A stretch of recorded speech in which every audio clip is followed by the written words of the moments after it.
देख रहे हैं TNN 24 उर्दू न्यूज़ चैनल और यहाँ पर कैरियर गाइडलाइन फेलिसिटेशन प्रोग्राम जो कि मुस्लिम लाइब्रेरी में चल रहा है और जिसको ऑर्गेनाइज़ किया है वहादत इस्लामी हिंद नागपुर के हमारे सामने अहदेदार मौजूद हैं और वो पहले तो सर आप अपना परिचय बताइए और TNN 24 में आपका इस्तकबाल है।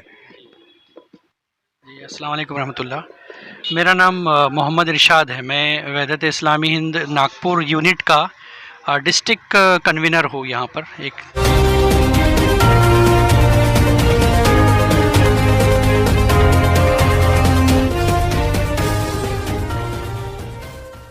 नाजिम की हैसियत से। और जब 10वीं और 12वीं के रिज़ल्ट्स आए तो उस वक्त हम लोगों ने बैठकर ये तय किया कि बच्चों के आइंदा मुस्तकबिल के लिए, आने वाले फ्यूचर के लिए कुछ ऐसा प्रोग्राम ऑर्गेनाइज़ किया जाए जिसके ज़रिए से हमारे बच्चों को एक सही गाइडलाइन मिले। और हमारे नागपुर में कई सारे कैरियर गाइडेंस को लेकर कई सारे एक्सपर्ट लोग हैं जिनके ऊपर हमने गौर तदब्बुर किया। और यहाँ पर जो दो मेहमान हमारे डॉक्टर अशर ख़ान साहब और मुजीबुद्दीन सिद्दीकी साहब, ये दोनों साहिबान ने हमको वक्त दिया, तो फिर प्रोग्राम को ऑर्गेनाइज़ किया गया इस एतबार से। और वो बच्चे जिन्होंने 10वीं और 11वीं के अंदर में अच्छे नंबरात हासिल किए, जिन्होंने डिस्टिंक्शन लेवल पर, तो 80% से ज़्यादा बच्चों को यहाँ सर्टिफिकेट्स देने का तय किया गया है। और 10वीं और 12वीं में जो साइंस हो, आर्ट्स हो और कॉमर्स हो, उसमें पहले और दूसरे और तीसरे इनामात से यहाँ बच्चों को नवाजा जाएगा, मोमेंटो दिया जाएगा।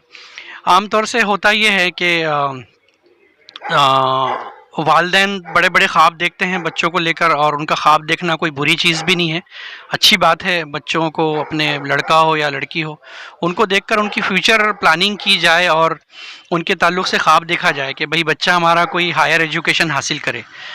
लेकिन आम तौर से ये है कि बड़ी बड़ी क्लासेस और जितनी भी चीज़ें हैं उसमें किसी एक ही बारे में सोचा जा रहा है।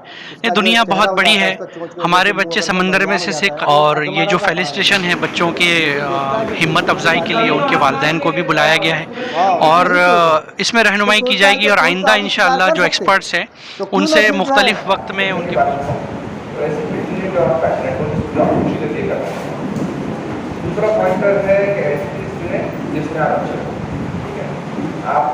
इसमें काउंसलिंग का भी हमने दरवाज़ा खोला हुआ है। और इंशाल्लाह जो एक्सपर्ट है, अगर हमको वक्त देते हैं और पेरेंट और बच्चे अगर काउंसलिंग चाहते हैं तो इंशाल्लाह 15-20 मिनट, आधा घंटा, जितनी भी ज़रूरत होगी, इंशाल्लाह उनकी काउंसलिंग के लिए भी वक्त निकालने की कोशिश हो जाएगी। उस बच्ची को एक हादसे का शिकार हो गई थी वो बच्ची, उसके वालिद साहब का उसके एग्ज़ाम के वक्त ही इंतकाल हो गया। वो भी 92% उसने मार्क लिया है।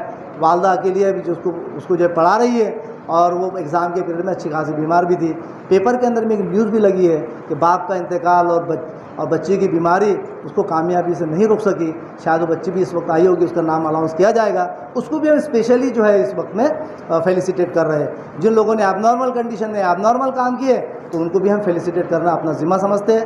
तो इस तरीके से अगली कार्रवाई आपके सामने आएगी।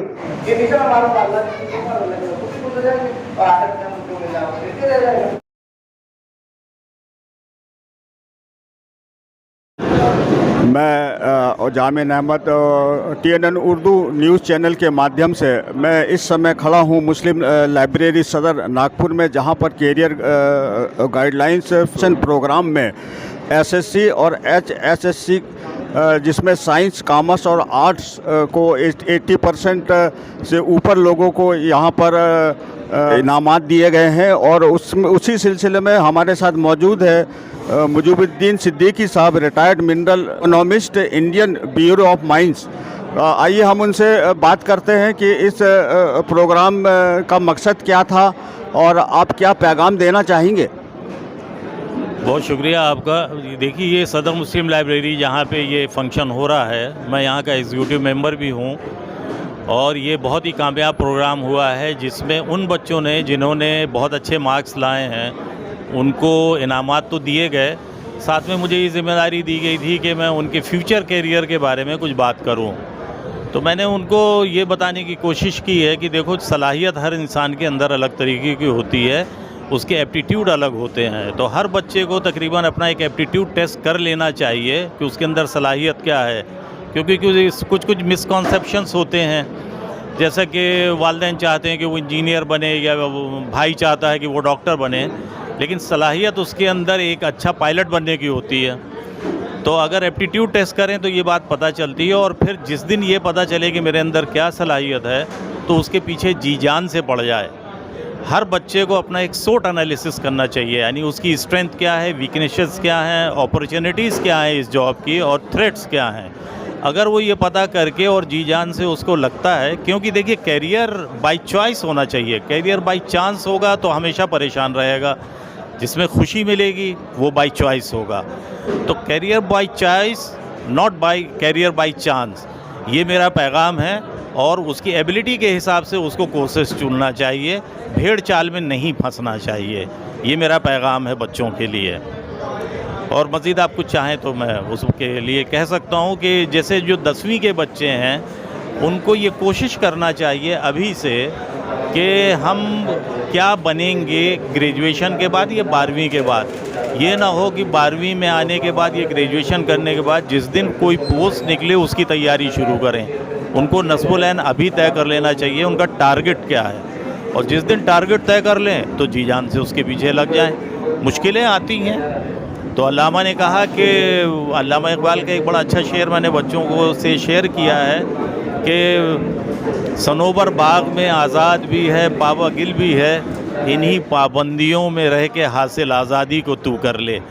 तो आपके साथ मुश्किलें तो आएंगी, वो पाबंदियां होंगी, लेकिन उन्हें उबूर करना आपका काम है। You have to fight for yourself. No one will fight for you, because whatever you want to achieve, जब आप अचीव कर लेंगे तो मज़ा आप ही को आने वाला है।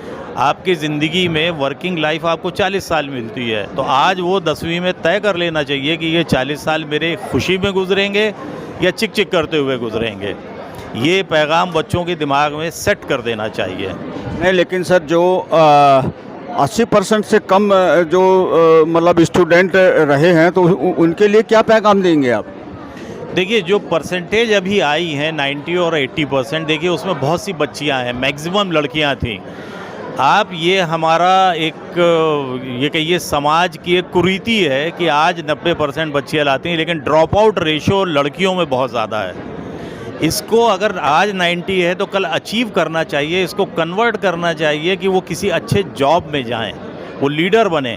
अब होगा ये कि आज 90% मार्क्स ले लिए, और लड़का अगर शादी करना है, बट नेचुरल शादी करना है, तो जो लड़का मिलेगा वो 60% 50% वाला मिलेगा उसको।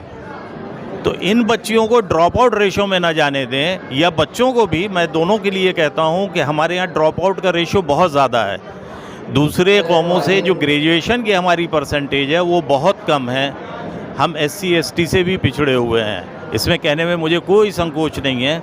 हम ये कोशिश करें कि जो आज 90% है तो इनके माँ बाप और इस तरह की ऑर्गेनाइजेशंस जो इन पे ख्याल रखती हैं इनको नर्चर करें, क्योंकि ये पौध लग गई, अब इस पौध को फलदार कैसे बनाना है, ये हमारा नस्बुल-ऐन होना चाहिए।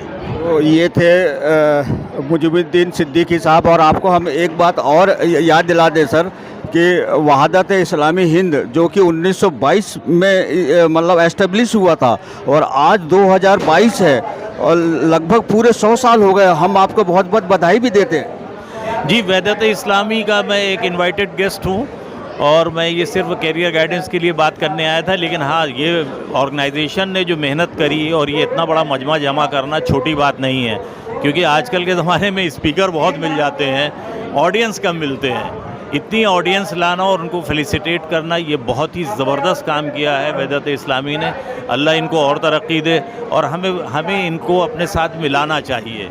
यूँ मिलाना चाहिए कि ये जो इनके पास डाटाबेस तैयार हुआ है आज 80% प्लस वालों का, इनको कन्वर्टेबल कैसे किया जाए, अचीवर्स कैसे बनाया जाए, फर्दर इनकी लाइफ में इन्हें कैसे आगे बढ़ाया जाए, ये सबको, समाज को इनके साथ मिलना चाहिए और ये काम करना चाहिए। तो ऐसे ही देखते रहिए TNN 24 Urdu news channel Maharashtra. और मैं आपसे विदा लेता हूँ, जामिन अहमद अतहर।